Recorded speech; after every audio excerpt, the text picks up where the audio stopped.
What has been your reaction to what's been going on across this country?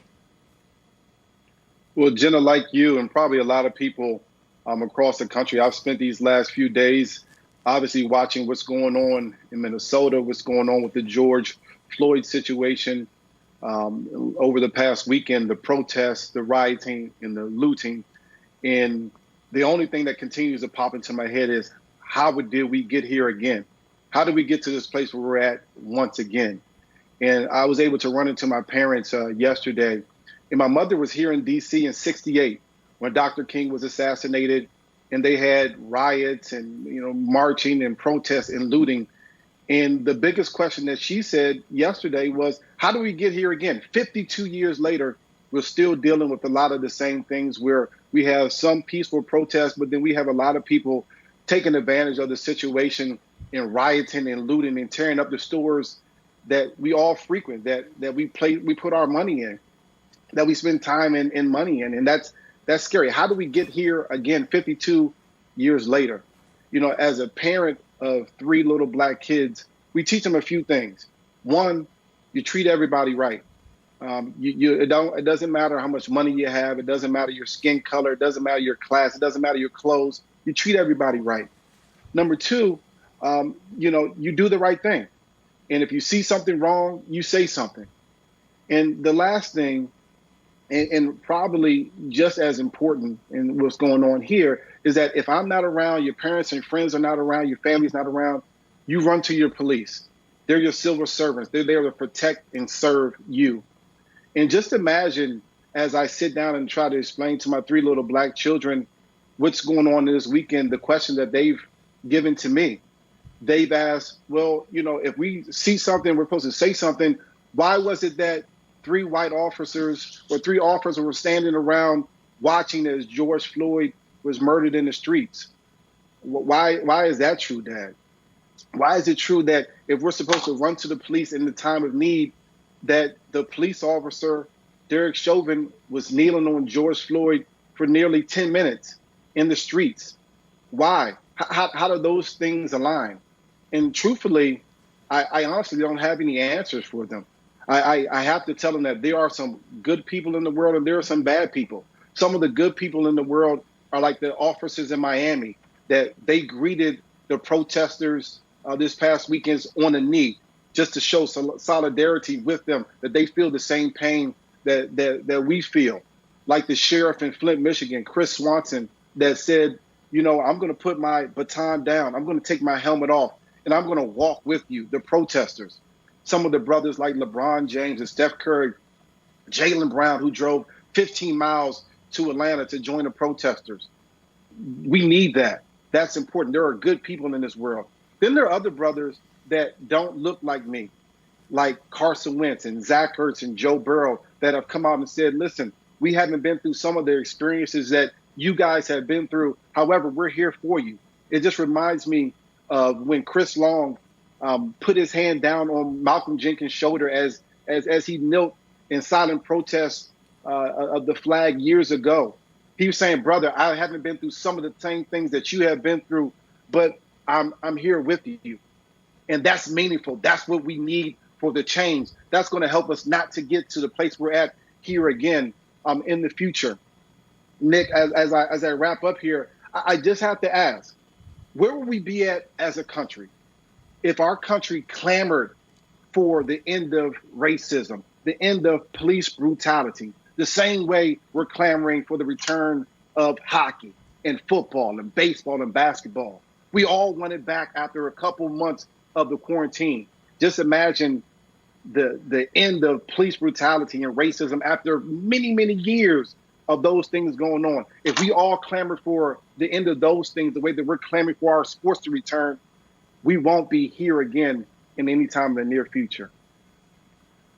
Well, Brian, thank you for sharing that part with your family, with us. And the question you asked, unfortunately, would appear for many, many of our fellow Americans, they are much more bothered by the lack of sports than the presence of racism or the presence of police brutality. But before I get into my thoughts in full on this, Stephen Jackson is a friend of this show, but longer than he's been a friend of this show, he has been a good friend of Kevin Wilde's. He's known us longer. He's known Stephen longer than any of us have. And obviously, Stephen's very close to this story, knowing George Floyd so well. So, Kevin, I want to kick it to you before I give my thoughts. Sure. Well, thank you, Brian, and thank you, Nick. I thought, as I looked at the events of this weekend and last week, I thought America is lucky to have Stephen Jackson. And in his call for justice and change, he's been blunt and nuanced and strong and sincere and passionate and profound. And he's been a beacon for the country and world while also grieving the loss of his friend, George Floyd, who he called twin. And this is what Stephen wrote on IG in response to a message that he received. It's not about nothing else but what's wrong, what's right. Wrong is wrong, and I'm glad the world knows I'm standing for unity and us all. And I'm standing for my twin, my kids, your kids, and your kids' kids. Love to all who have love for all, which is how he signs a lot of his IGs. You know, in his playing career, he was always known as the ultimate teammate, from San Antonio to Indiana to the Bay Area. And now the qualities that made him the ultimate teammate, leadership, passion, sacrifice, and loyalty, are all on display for the world to see. Here's another quote from Stephen. It's time for us to stand together, and I need you all to stand with me and to stand with me in the right way. So I wanted to say thank you to Stack. He's honored his friend. He has been a personal inspiration and inspiration to this entire country, and he continues to be the ultimate teammate, Nick. I echo that 1,000%, Wilds, and I really appreciate you sharing that with the audience. A lot of our sports leagues, a lot of our companies, a lot of our brands released statements this weekend. And there were two things that were eerily missing from the vast majority of them: police brutality and white people. And so that's what I'm going to spend my time talking about. We're going to start with police brutality, because words matter and movements matter. And it is important not to put a nebulous label of systemic racism or injustice on the movement that we're in right now, the movement that Colin Kaepernick was a part of when he was taking a knee. It was not systemic racism that killed George Floyd. It was an officer's knee to his neck for 9 minutes that killed George Floyd. It was police brutality that killed George Floyd, and those words matter. And it is important that we call out what it is, and we call out what we are all seeing. We all saw on live television over the last 96 hours, at every nook and cranny of the country, we saw good actions by some police forces, as Brian mentioned, and we also saw an old man waiting for the bus in Salt Lake City get shoved to the ground. We saw a young college couple on their way home from a date get tased and beat up on camera for no reason other than the officers thought they could. We saw in Minneapolis people standing on their front porch on a vacant street be tear gassed. About 12 hours after, we saw a CNN reporter be arrested on scene for trying to comply with what the officers were saying. That is police brutality, and that is what has brought us to this moment. And I understand the easy thing to say is the old "a few bad apples" cliche. And to steal a line from the wise man Chris Rock, or to paraphrase him, we got to start treating our cops a lot more like we treat our airline pilots. Can't have bad apples. And the ones that we do have must be rooted out immediately, instead of, as it would appear to be the case and has been the case for far too long, protected. We must find a way to incentivize the good cops to be able to tell on the bad cops, instead of furthering this thin blue line of silence that has not only gotten us to this point, but gotten certain bad apples in certain police forces to a sense of feeling so much impunity that, knowing they're on camera, they will shoot rubber bullets at people standing away holding up signs, or tear gas the press, or knowing they're on camera, stay kneeling on a man's neck for the better part of 10 minutes while he begs for his life. So that's the police brutality part of it. And now to the white people part of it. Listen to my fellow white people. For as long as we have been a country, black people have begged us to listen, that they are treated a different way by the police. And for the better part of 400 years, or since black folks have pseudo had their freedom the last 160 years, for the better part of the last 150, we've ignored them because there wasn't proof, there wasn't evidence. And then every single American got one of these. And we saw not only were our black brothers and sisters not lying to us, they hadn't even expressed quite how bad it was. And shamefully and embarrassingly, in large part, our response, instead of apologizing, asking for forgiveness, and asking how we can be a better part of the solution, our response as the people in power, the majority as white people, was to move the goalposts or to muddy the waters. Well, what did you do? Why didn't you comply? Well, what was going on before the video started? And it is always the responsibility of those in power to affect change. If we want policing in this country to change, we as white people have to be at the forefront of this movement because we know they can.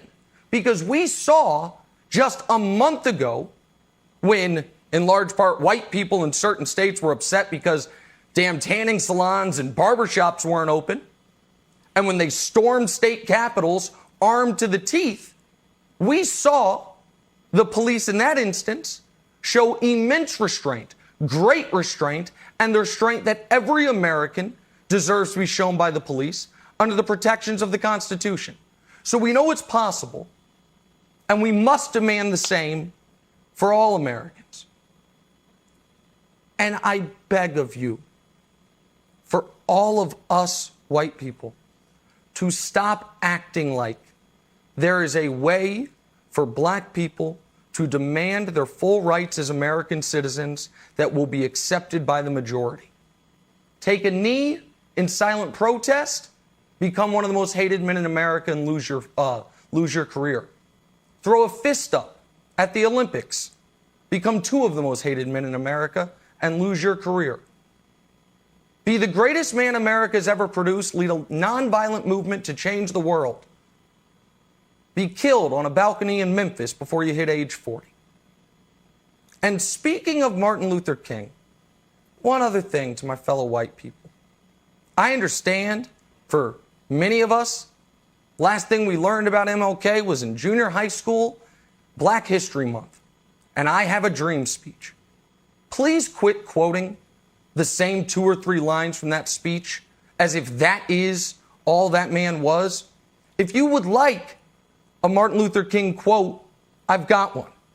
It actually came while he was in jail for, oddly enough, peacefully protesting. The quote was about who the biggest stumbling block to black people's freedom and rights are in this country. And he said it was not the open racist. It was not the Ku Klux Klan.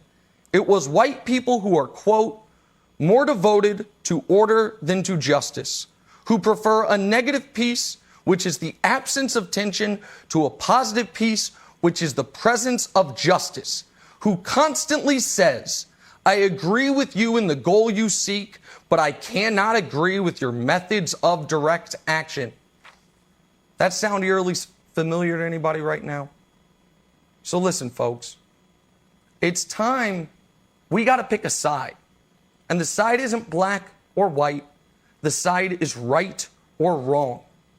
And if you want to be on the right side of not only this, but of history, if you are in a position of power or influence, or you are in the majority, then you must not do it simply through a few fist emojis and Instagram likes. You must put your money, your power, your influence, your platform where your mouth is. Or else you can set your watch to it. We're going to be right back here sooner than we think, talking about the exact same issues that brought us to this precipice this weekend, Jenna. Thanks for watching. Subscribe here to get the latest from the show. Also, be sure to check out more of the best clips from First Things First, or go watch a few segments from our other shows on FS1.